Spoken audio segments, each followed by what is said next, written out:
менің шүкірлік етуіме жәрдем берші деп тұр да. Екіншіден, кішкентай ғана әлсіз құмырсқа өзінің әлсіз дауысымен қауымын Сүлеймен пайғамбардың әскерінен құтқарып қалды да.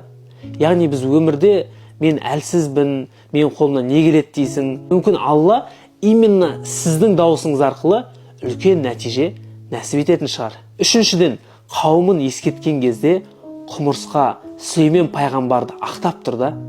Байқаусызда сендерді таптап, жаншып, сындырып кетпесін. Байқаусызда деп. Біз өмірде адамдарды ақтай аламыз ба?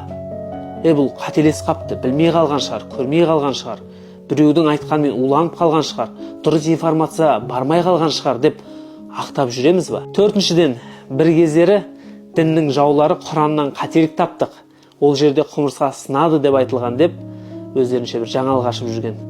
Құранда құмырсқа сынады деп айтылған. Абайлаңдар, Сүлеймен сендерді сындырып кетпесін деп айтылған. Жақында ғылым зерттеп шығарды. Құмырсқаның денесі шыны әйнек хрустальдардан тұрады екен. Бұны ғылым жақында зерттеп жатса, Құранда 1400 жыл бұрын Алла құмырсқаның сынатынын айтып кеткен. Бұл оқиғадан қандай ғибрат алдыңыз? Міндетті түрде комментарийге жазып кетіңіз.